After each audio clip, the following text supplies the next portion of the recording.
Of course, run that thing on the Eastern channel. Get started beforehand.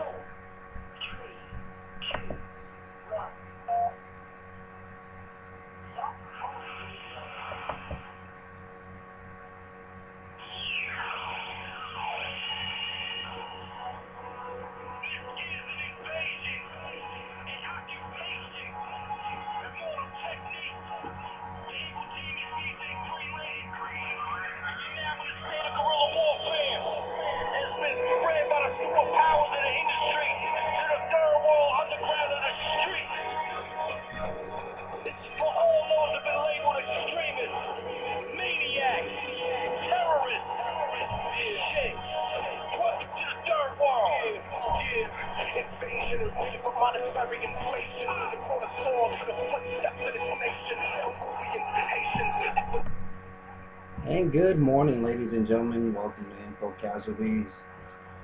I'm your host, the one and only Frankie. Thanks for tuning in. I appreciate it so much. Well, today what I want to talk about is FPD heroes, Fredericksburg Police Department heroes. Who brought this on is this right here.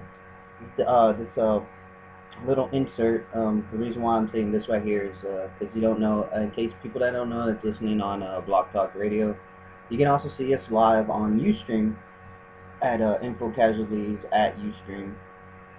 And what it is, it's an insert that says law enforcement, free edition, and it's got two cops hanging out by a police car with a Fredericksburg welcome sign and a city limit sign. And inside of it, there's a whole bunch of little advertisements paid for by local businesses and people here at Fredericksburg. And all I see throughout all these readings are heroes, keeping our town safe for their great job that they do. The same police force that still hasn't figured out who robbed the bank. What was it? 3 years ago? 4 or 5 years ago? Oh, actually now it's like 10 years ago. They still haven't figured out that, or any of these natures, or how the drugs are getting into our schools where we have 6-year-old kids being selling, or not 6-year-old kids, I'm sorry, 6th graders in middle school getting caught with bags of cocaine. So yeah, we're not talking about that. We're just talking about how great our cops are. Well, like I said, today's show is about the story that they're not telling you. And this is the side of the what they're not telling you. A study done by, you didn't find it in the paper or anything else. You had to actually go to the Fredericksburg governmental website. It's fpdtech.org. If you want, you can email me contact me at infocasualties.yahoo.com, and I'll send you the PDF file containing the information that I'm going to be reading off today. And this is a study conducted by Justice Concepts Incorporated, an independent group. And the purpose of this study, this study was performed by Dr. Alan Beck, Department Consultant, and Dr. Nancy Insinko, I'm not too sure, of Justice Concepts Incorporated, JCI. Mr. Ken Burns of Burns Architect Incorporated assisted in the evaluation of sites development or initial facilities, concepts, configuration, and cost estimates. That guy was the architect that organization hired to examine the new area where they want to build the police. And for y'all that don't know, it will be located at Industrial Leap, right behind the existing sheriff's station. That's out there on 290. Okay. And the first part I want to get to is Chapter 1, Executive Summary. And in that is and in this section, covered in the text of the report, are the answers to the following 3 questions. What can be done to reduce the demand for jail beds and thereby lower current and future expenditures for housing inmates? What is the best location for a new jail? And what is the most cost-effective design for a new jail that serves the purpose without being unnecessarily expensive? Jail population growth is affected by 2 conditions: the number of people brought to jail and their length of stay. The two conditions are affected by a variety of factors, including the growth rate of county population, which we can't deny is happening, criminogenic factors, conditions that foster crime within the community. Right there, that's something to look about. If our crime rate is rising, what's going on in our city, or what's happening to our clear town that it's becoming this criminal haven? Changes in the law, changes in policies and procedures of the various criminal justice agencies, speed of criminal case processing, availability of alternatives to incarceration and their utilization. That one I think is the most important, the availability of alternatives to incarceration and their utilization. And hopefully I'll get to it today. It's a 30-minute show, so my read kind of slow. It goes on to say that the Gillespie County criminal justice system is a relatively small system. As such, it is particularly sensitive to inefficiencies in intra-agency operations and imbalances and lack of crucial resources. For example, the cutting of a position in a small justice system office can cause cases to be more slowly processed and thereby result in longer stays of people in jail. This unnecessary bloating of the jail costs the county additional tax dollars to house inmates extra days in jail. Furthermore, legal maximum justice justice delayed is justice denied should be held in mind. Not all persons arrested are guilty of the offense for which they are charged, nor should an injured party have to experience protracted wait times for case disposition. As case processing time lengthens, the availability of witnesses declines and memory fades. In addition, more efficient processing of case means that more of the defendants who will be returned to their community can do without loss of their jobs, and therein their ability to support families and continue as tax-paying citizens. The format of this study is organized so that that technical information is presented in appendices rather than being intercepted throughout the text.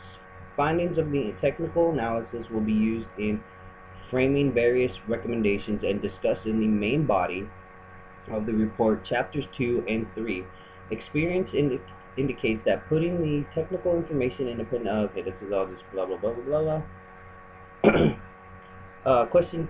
Section 2, questions, and this is still chapter 1, section 2, questions and answers about the study.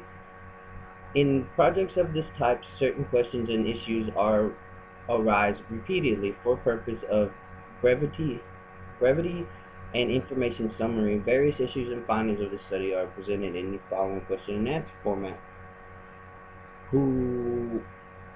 This is how the study was performed. It was on-site examination of the day-to-day operations, collected analysis of jail data multiple times, collection of analysis of crimes, census, and other data, conducting special planning sessions, inspection of possible jail construction sites, examination of jail construction, conduct of public meetings to gather information about jail concerns, interviews, phone calls, emails. Question 1 of this study is, can the demand for jail beds reproduce? Sorry, folks. Can the demand for jail beds be reduced? That is a question. Yes, there are a number of recommendations that can shorten the length of stay of detained arrestees or sentenced inmates. These recommendations do not affect public safety. They focus on moving arrestees and sentenced inmates more quickly through case processing, improving the speed of preparing paperwork to move sentenced inmates from county jail to the Texas Department of Criminal Justice, the prison system.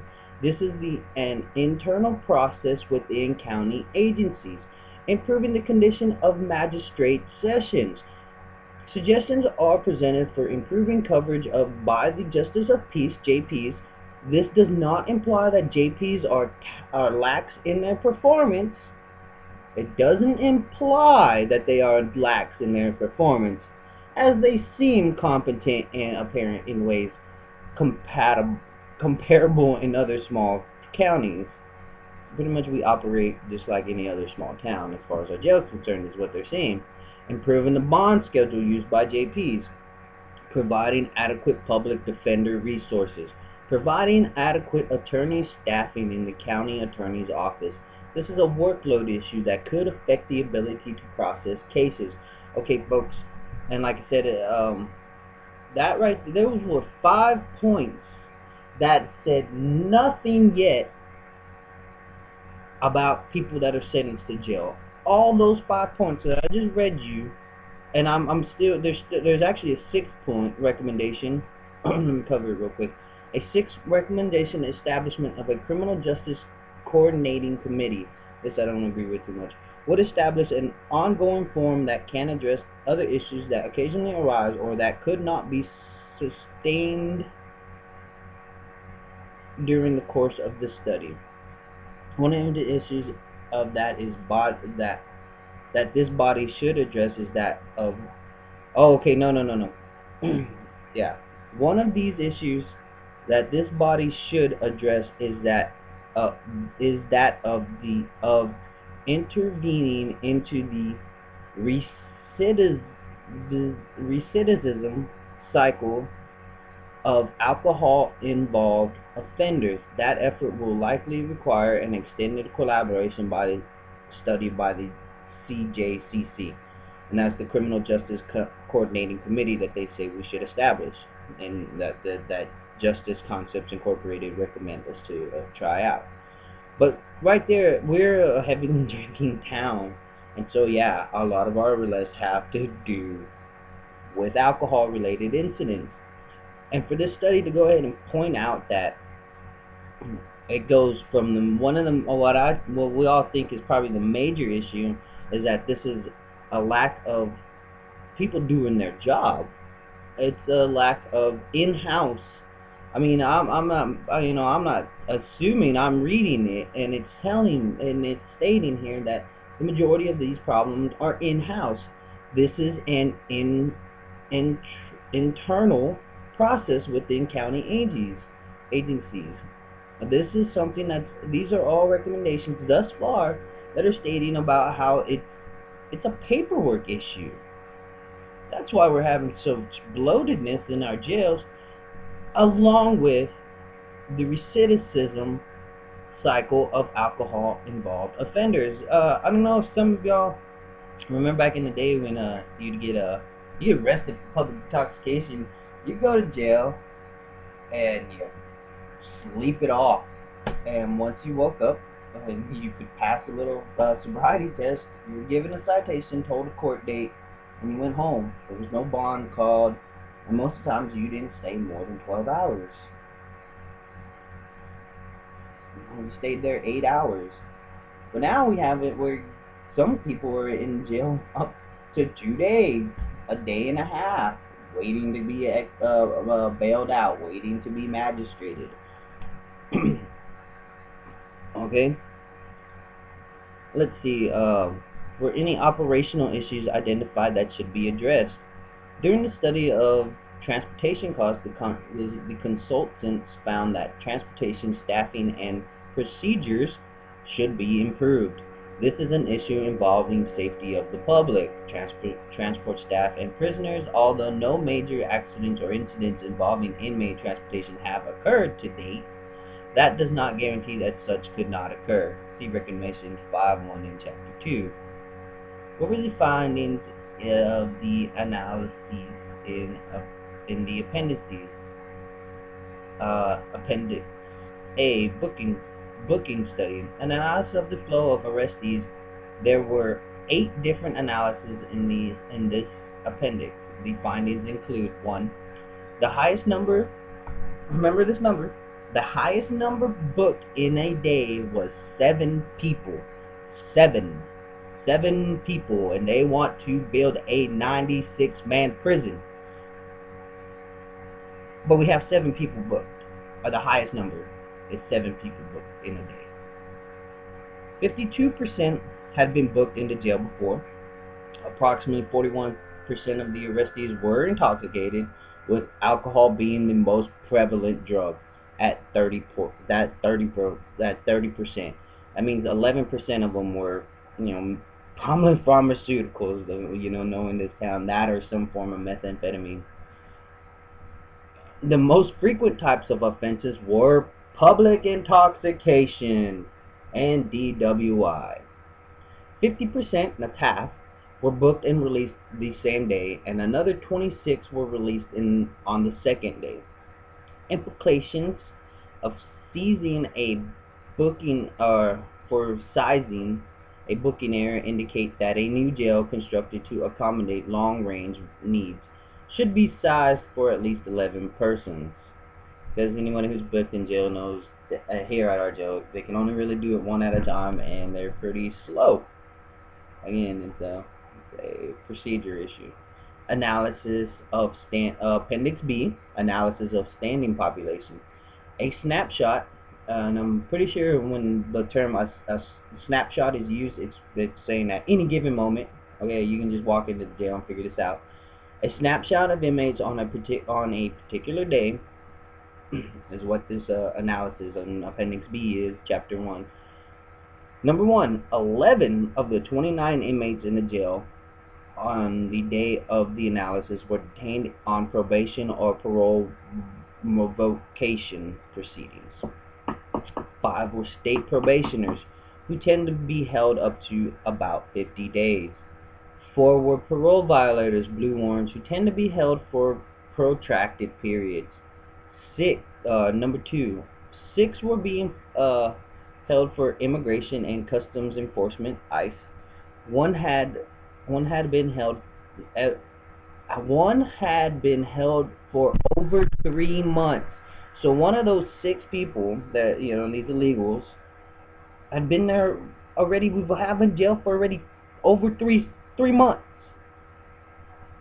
Why is the federal government not getting these people out of here? Same thing with these people that are violating their probation and their parole. Well, hey, we've given you a lot of these people probably multiple times. They've already, this is a motion for the revoke. Okay, you know what? They gave me one motion to revoke, and actually I told them, you know what? This is stupid. Throw me in jail.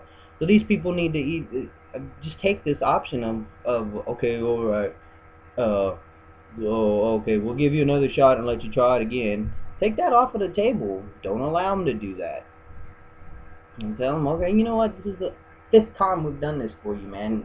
You're obviously not learning your lesson. You're going to jail. You're going to just sit it out. Alright, let's see. 2 persons were being held for murder.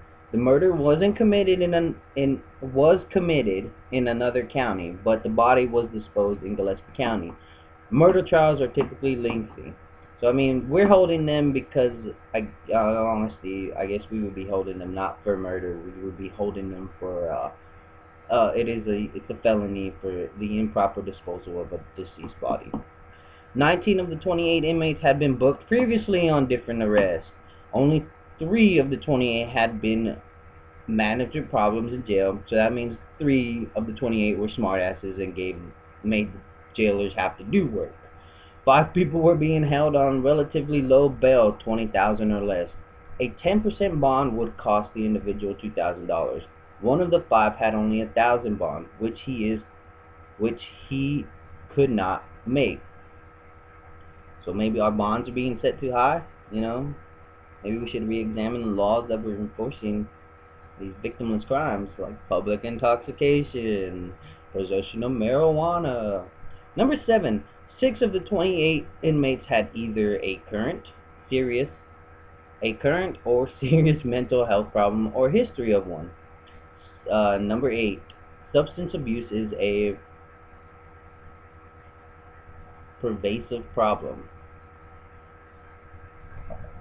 So I guess they're saying that we're being like substance abuse is the biggest issue here that we have. Okay, Appendix C, analysis of arrest.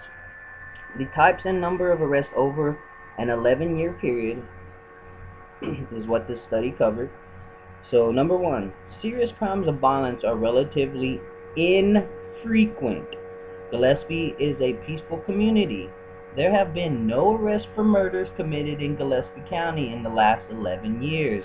In the last 5 years, there has been a murder-suicide and one unsolved murder. But remember, the great work that the Fredericksburg Police Department do, and we're told by the Fredericksburg Standard Post, they're such great heroes. Rape is almost non-existent. Aggravated assault with a weapon is very infrequent. Number two, drug arrests were higher in 2003 than they are in any other year. Um, Number three, the primary offenses for which arrests have been increasing these are also the most frequent offenses. Drunkenness, public intoxication. This offense has fluctuated its high point in 2009. And the next one is DWI, because of course we have these big festivals in this town and we have a community built around drinking heavy beer. Alright? But of course you gotta get home, right? So the next most frequent offense is DWI. Arrests spiked in 2007 but are still more than 2 times higher than 10 years ago. The all other offense category is not as high as in 2005, however, it is much higher than 11 years ago. Examples of offenses in this category are contempt of court, perjury, public nuisance, trespass, and violations of municipal ordinance. I still have 8 minutes. Sorry guys, I'm trying to read and keep track of my time on the show. Okay, Appendix D, analysis of transport costs. The analysis examined how much the county pays to transport inmates to other jails. In 2010, the total approximate cost to transport inmates was about $32,276. This number reflects current transportation practices. If it does not imply that these costs reflect staffing that addresses best practices, nor does it address costs that could occur if the Texas Commission on Jail Standards were to further restrict uses of the jail to holding inmates for no more than 72 hours. In that instance, the frequency of transports, man hours, and vehicles costs would increase. So, I mean, because the Texas Commission has put restrictions on this before, has actually shut down our jail before, and then they're talking about it again if this overcrowding issue continues. Maybe they should do like Bloomberg said though, and everyone go on strike. Here in a small town, it would not bother us one bit. It bothers the cops because they're not going to get paycheck. Revenue generating pieces of Appendix C, forecasted jail capacity requirements. The analysis indicates that a 96-bed jail plus a waiting area of 100 should be able to accommodate 107 beds total, because it has a waiting area. The projected inmate population up to 2040. Why are we planning to have so much crime in this town? I don't get it. Okay, collectively, the analysis of arrests and the jail population indicates that the great majority of inmates have been and will continue to be compressed of relatively easy to manage persons. This observation suggests that the design of a new jail does not need to be predominantly single and double cells, which are higher in cost to construct than multiple occupancy areas dormitories. This is in keeping with the findings from construction and operation of jails within the last 10 to 15 years, that a jail staff's ability to positively manage inmates is more crucial to jail design for the majority of inmates than is separating inmates into expensive small cell areas, single and double bunk cells. A design strategy based on this information will result in a less costly structure than has often been built in other counties. But if you look at the specs, they only have like 2 dormitories, and they build a shitload of single, single dorm and one-man tanks. If you ask me, we just need a really big drunk tank and let everybody sober up, and then, hey, here's your keys. You gotta be in court date this day. If you're not there, then you get a warrant. And then talks about where his new jail should be. And like I said, that was how capable is the current jail administration to support the Criminal Justice Coordination Committee? It says that they're pretty much on. In conclusion, and still of the executive summary, county officials have been aware for some time that a new jail is needed. However, the study of the inmate population has provided insights into how to request a jail design. The next phase of this jail planning that would minimize the construction of expense, single and double bed cells. Also, what has not been as clearly known are needs of the criminal justice system for controlling growth of the jail population. Also, what has not been as clearly known, so this is actually what the true problem is, are needs of the criminal justice system for controlling growth of the jail population. With every jail bed that does not have to be filled, the county saves money in the absence of a new jail. The cost savings include transportation costs and housing rates charged by out-of-county jails. The study does not imply that only cost savings will be immediately produced by following the recommendations, but it's a start. They go on to say, and then talk about what if our jail was further restricted. I could keep reading all this stuff and keep going, but in section, anyone, like I said, if you want to come to, you want to email me at, contact me at infocasualties@yahoo.com. That's infocasualties@yahoo.com. I will send you the PDF file, and I can tell you what sections, chapters 1, 2, 3. Chapter 2 is recommendations for managing the inmate population, and it talks about the jail restrictions, and in it goes over in section 4 recommendations for reducing rate of inmate growth. The speed of preparing PIN packets should be improved. The number delays in transferring inmates unnecessarily inflates the jail population. These are talking about people that have already been convicted and sentenced to do their time. The people in the jail, your jailers, your bailiffs, your lieutenant and your district attorneys, all these people are not doing their fucking job and getting the paper together. All right, but they're heroes and they're doing great work. Remember this. And it talks about how easy it is to put together. It's a 5-step process. The 5th step is transportation to state prison or state jail. A 5-step program that these people who are these bureaucrats that are in the system are not doing. It would cost us nothing, and because the things to do to improve the situation as far as getting the paperwork done would probably be hiring a few more clerks. 90 seconds. Hiring a few more clerks here and there. It already exists in the budget, and there's grants we can get to extend that budget. Another recommendation, 4.2, better condition of magistrate sessions would reduce the jail population. Missed magistrate sessions delay the release of arrestees eligible for release. Although under statute, the jail is only able to hold Class C misdemeanors for 48 hours.